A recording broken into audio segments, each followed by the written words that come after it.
Assalamualaikum warahmatullahi wabarakatuh. Perkenalkan, nama saya Lulus Afadila. Saya adalah mahasiswa Sistem Informasi Bilingual 6B Universitas Sriwijaya. Hari ini saya akan menjelaskan tentang tugas dari ujian tengah semester saya. Baiklah, di sini saya akan menjawab soal tambahan dari ujian tengah semester Enterprise Research Planning. Soal pertama adalah jelaskan yang dimaksud dengan One Input Multiprocess dalam penerapan IRP dan berikan contoh implementasinya di suatu sistem informasi rumah sakit.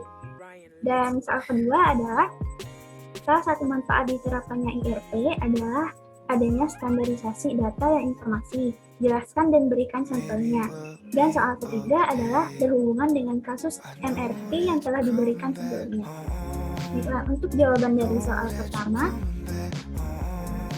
adalah One Input Multiprocess adalah penerapan IRP adalah proses di mana ketika sistem menginput satu proses, maka dapat menghasilkan banyak proses, sehingga cukup dengan melakukan satu kali input, tetapi dapat melakukan banyak proses yang saling terintegrasi dengan baik. One Input Multiprocess ini dapat membantu memudahkan pekerjaan dan menjadi pekerjaan yang dilakukan lebih efektif dan efisien. Hal ini sejalan dengan konsep IRP, yaitu membantu perusahaan dalam merencanakan dan mengelola sumber daya serta mengintegrasikan data untuk keperluan proses bisnis menjadi lebih efektif. Contoh implementasi One Input Multiprocess pada sistem rumah sakit adalah ketika rumah sakit ingin melakukan pendataan pasien yang ingin menjalankan rawat inap, maka rumah sakit akan melakukan satu kali input data atau identitas pasien. Kemudian, proses selanjutnya adalah mengintegrasikan data pasien tersebut untuk menghasilkan berbagai proses keluaran. Seperti yang pertama adalah data ruangan yang tersedia untuk pasien, dokter yang menangani pasien tersebut, dan juga obat yang dibutuhkan oleh pasien. Kemudian, untuk soal yang kedua, salah satu manfaat diterapkannya IRP adalah adanya standarisasi data dan informasi. Jelaskan dan berikan contohnya. Jawaban saya adalah manfaat diterapkannya IRP adalah adanya standarisasi data dan informasi. Artinya, ketika basis data perusahaan menerima inputan data baru, maka data tersebut harus terpusat pada satu sistem dan harus membentuk data yang terstruktur dan informatif. Selain itu, data dan informasi tersebut harus dapat diperoleh dengan mudah dan fleksibel untuk setiap departemen dan pihak terkait dalam perusahaan tersebut. Contohnya adalah data penerimaan stok barang. Dari data ini tentunya akan menghasilkan data pembayaran berupa invoice, jumlah pesanan, dan lain sebagainya. Tentunya data tersebut harus diperbarui secara berkala ketika terdapat barang yang akan masuk kembali. Pembaruan ini harus terotomatisasi, real time, dan langsung diperbarui pada saat barang tersebut dipesan atau diterima. Jawaban yang ketiga, untuk soal yang ketiga akan saya lanjutkan di video selanjutnya. Soal yang pertama adalah jika diketahui untuk memproduksi barang B diperlukan bahan baku A, B, dan C, di mana kondisi keperluan dan karakteristik setiap bahan baku tersebut adalah sebagai berikut. Di mana bahan baku B memiliki cabang di bahan baku C dan 2B.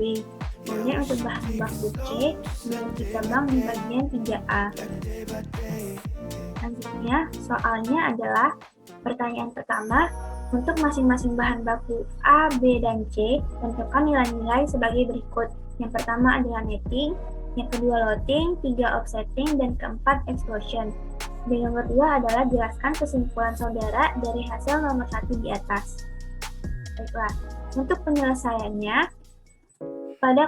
kita akan melakukan penyelesaian pada bahan baku D terlebih dahulu. Nah, untuk kondisi bahan baku D, kebutuhan kotornya pada periode pertama adalah 10, periode kedua 8, ketiga 20, keempat 15, kelima 28, keenam 15, ketujuh 20, dan ke-8 23. Dengan jadwal penerimaan persediaan di bulan ketiga, yaitu 20. Kemudian, sehingga untuk persediaan di tangannya adalah yang pertama, di periode sebelumnya ada 28, dikurang dengan kebutuhan kotor 10 menjadi 18, dikurang dengan kebutuhan kotor 8 di periode kedua menjadi 10, dan untuk periode ketiga ini ditambahkan terlebih dahulu dengan jadwal penerimaan pada periode 3 menjadi 30, dikurang 20 menjadi 10. Kemudian 10 ini belum bisa memenuhi untuk kebutuhan kotor pada bulan keempat dan juga tidak memiliki jadwal persediaan, sehingga kebutuhan bersih kita mendapatkan 5 dari 15 kebutuhan kotor dikurang dengan persediaan di tangan 5. Kemudian kebutuhan kotor bulan kelima langsung turun ke kebutuhan bersih karena tidak ada persediaan di tangan dan jadwal penerimaan persediaan. Begitu pula dengan periode ke-6 dari 15 di kebutuhan kotor langsung turun ke kebutuhan bersih, yaitu dengan jumlah 15, dan di periode ke-7 kebutuhan kotornya 20 langsung turun ke kebutuhan bersih 20. Terus di kebutuhan kotor tuh 23 di bulan terakhir yaitu bulan ke-8 langsung turun ke kebutuhan bersih sebanyak 23. Nah, untuk bahannya pencarian loading bahan baku C menggunakan fixed period requirement atau FPR dengan intuisi load sebesar 4 bulan dan lead time 1 bulan. Nah, sehingga jika kita ambil kesimpulan untuk bahan baku D, total kebutuhan bersihnya adalah 91. Kemudian kita lanjutkan dengan kondisi bahan baku C, yaitu explosion untuk bahan baku C, di mana kebutuhan kotor ini kita dapat dari kebutuhan bersih pada kondisi bahan baku D. Dan lead time-nya tadi adalah 1 bulan, sehingga kita majukan sebanyak 1 bulan, yaitu dimulai dari bulan 3. Sebesar 5, di bulan 4 28, di bulan 5 15, bulan 6 20, dan di bulan ke-7 23. Jadwal penerimaan persediaan adalah 8, 10, dan 20 di bulan 3, 4, dan 6. Hingga persediaan di tangan tidak ada. Kemudian soalnya adalah pencarian nilai loading bahan baku C menggunakan load for load dengan lead time 1 bulan. Sehingga kita masukkan lagi kebutuhan bersih, yaitu dari jadwal penerimaan persediaan di bulan ketiga 8 dikurang kebutuhan kotor 5 menjadi 3 kebutuhan bersihnya. Kemudian di bulan keempat 10 jadwal penerimaan persediaan belum bisa memenuhi kebutuhan kotor sebesar 28, sehingga kita membutuhkan kebutuhan bersih sebesar 18 untuk di bulan keempat. Begitu pula di bulan kelima kita membutuhkan kebutuhan bersih sebesar 15. Kemudian jadwal penerimaan persediaan pada bulan ke-6 20. Kemudian bisa memenuhi di bagian kebutuhan kotor bulan ke-6 sehingga habis. Kemudian kebutuhan bersih di bulan ke-7 mendapat 23 karena kita masih tidak memiliki persediaan di tangan maupun jadwal penerimaan persediaan. Untuk ukuran lotnya sama menjadi 3, 18, 15, dan 23 di bulan 3, 4, 5, dan 7. Persediaan tidak ada sehingga 0 semua. Kemudian offsettingnya adalah 3, 18, 5, dan 23 dengan lead time 1 bulan sehingga dimajukan sebanyak 1 bulan, yaitu dimulai dari bulan kedua. Sehingga total kebutuhan bersih adalah 59, artinya sama juga dengan total ukuran lot yaitu sebesar 59. Selanjutnya, untuk kondisi bahan baku 2B atau explosion 2B, pencarian nilai loading bahan baku B menggunakan fixed order quantity atau FOQ untuk menentukan lot dengan nilai intuisi 20 dan lead time adalah 2 bulan. Kebutuhan kotor yang kita dapat dihasilkan dari kebutuhan bersih pada bahan baku sebelumnya, yaitu untuk kebutuhan kotor ini di bulan kedua ada 10, di bulan ketiga 58, bulan keempat 30, bulan kelima 40, dan bulan keenam 46. Dengan jadwal penerimaan persediaan di bulan kedua itu 10, bulan keempat 10, dan bulan keenam 20. Sehingga persediaan di tangan ini kita mempunyai 18 di periode sebelumnya. Kemudian di bulan pertama tetap 18, dan di bulan kedua menjadi 18 dari persediaan di tangan ditambah jadwal penerimaan persediaan dikurang kebutuhan kotor sehingga menghasilkan 18. Kemudian 18 ini belum bisa memenuhi kebutuhan dari kebutuhan total kita yaitu sebesar 56 sehingga membutuhkan kebutuhan bersih sebesar 38. Begitu pula dengan kebutuhan di bulan keempat, kebutuhan kotor lebih besar daripada jadwal penerimaan persediaan sehingga kebutuhan bersih kita membutuhkan 20 untuk memenuhi 30 tersebut. Untuk di bulan kelima, kebutuhan kotor langsung turun ke kebutuhan bersih karena kita tidak memiliki persediaan dan jadwal penerimaan persediaan, dan di bulan ke-6 itu ada jadwal penerimaan persediaan sebesar 20 kebutuhan kotor kita 46, sehingga kebutuhan bersih kita harus mendapatkan 26 untuk memenuhi 46 ini. Kemudian ukuran LOT kita dapat dari soal, yaitu menggunakan fixed order quantity atau FOQ sebesar nilai intuisi 20, sehingga kita dapat menambahkan nilai intuisi ini beberapa kali untuk memenuhi kebutuhan bersih. Di sini saya menambahkan pada bulan ketiga sebesar 2 kali, yaitu 20 ditambah 20 untuk memenuhi kebutuhan bersih sebesar 38, sehingga menghasilkan persediaan sebanyak 2. Kemudian untuk ukuran lot di bulan keempat dapat memenuhi kebutuhan bersih secara langsung dengan hanya satu intuisi, yaitu 20, tetapi ditambah dengan persediaan sebelumnya sehingga lebih menjadi 2. Begitu pula di bulan kelima, 20 ditambah 20 ditambah 2, 42, dikurang 40 kebutuhan bersih, menyisakan 2 untuk persediaan.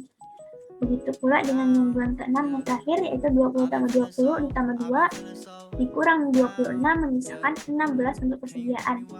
Kemudian untuk offsettingnya ini diambil dari kebutuhan bersih dengan lead time sebesar 2 bulan, sehingga dimajukan 2 bulan dan dimulai dari bulan pertama.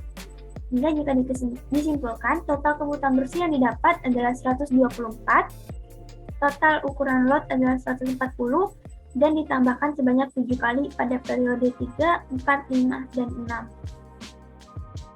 Selanjutnya, untuk kondisi bahan baku 3A, yaitu kita menghitung di mana soalnya adalah di mana rata-rata kebutuhan dalam 8 bulan tersebut sebesar 450 unit. Dengan biaya pemesanan sebesar 2.000 per pesan dan biaya penyimpanan 2.500 per unit per periode. Penentuan loading bahan baku A menggunakan metode EOQ dengan lead time 1 bulan. Nah, metode EOQ itu menggunakan akar 2D K dibagi H, yaitu akar 2 dikali 120 dikali 2000 dibagi 2500. Menjadi akar dari 192 jika dibulatkan mendapatkan 14. 14 ini adalah nilai untuk loadingnya sendiri. Kemudian jika kita masuk ke dalam periode, kebutuhan kotor didapat dari offsetting pada bahan baku sebelumnya, yaitu pada bahan baku C, dengan nilai di bulan kedua adalah 9, bulan ketiga 54, bulan keempat 45, bulan keenam 69. Karena berjumlah 3A. Kemudian jadwal penerimaan persediaan di bulan ketiga adalah 15, di bulan ke-6 adalah 20. Sehingga persediaan di tangan ada 22 di periode sebelumnya, dan di periode 1 tetap 22. Kemudian 22 ini harus memenuhi kebutuhan kotor sebesar 9, sehingga menghasilkan persediaan di tangan 13. 13 ini juga harus memenuhi kebutuhan kotor sebesar 54 dengan ditambahkan dengan jadwal penerimaan persediaan.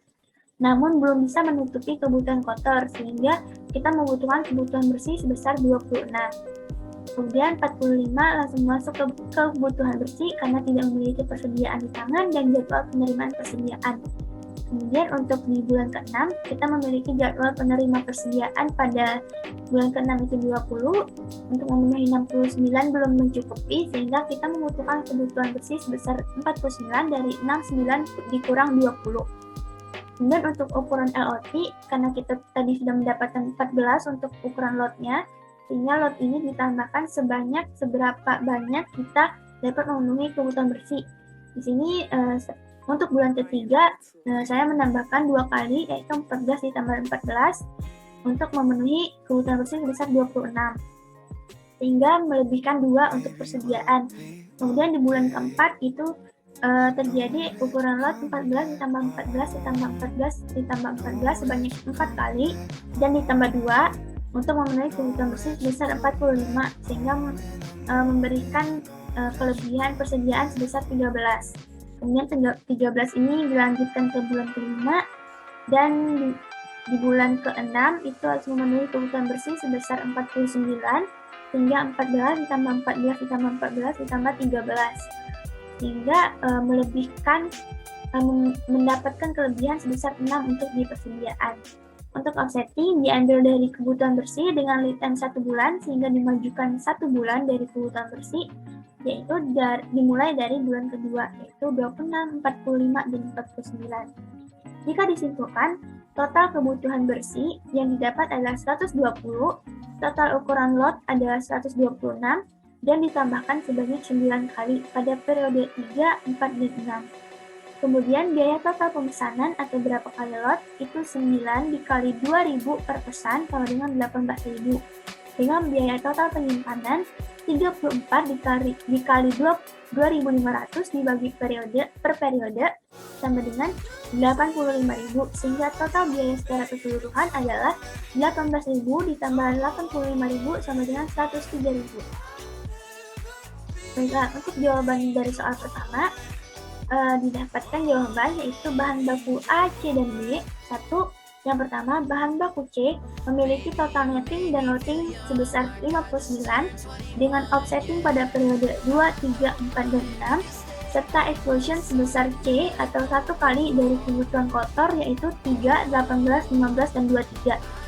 Kemudian yang kedua, bahan baku 2B, total netting adalah 124, loading adalah 140, dan offsetting pada bulan ke-1, 2, 3, dan 4, serta explosion sebesar 2B atau 2 kali dari kebutuhan kotor, yaitu 38, 20, 40, dan 26.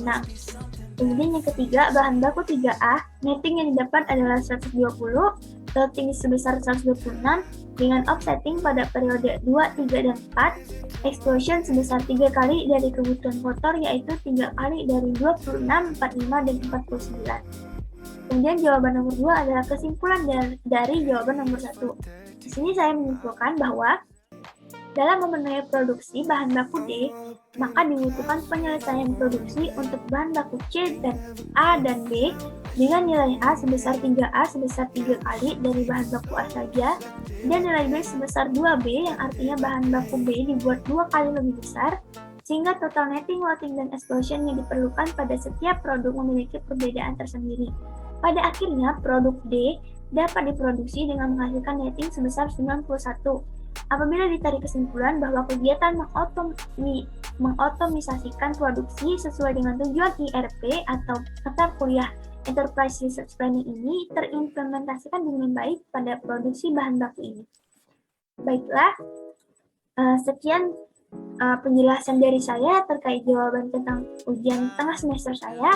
Lebih dan kurangnya saya memohon maaf, dan apabila ada salah kata saya memohon ampun. Wabillahi taufiq wal hidayah. Wassalamualaikum warahmatullahi wabarakatuh. Terima kasih.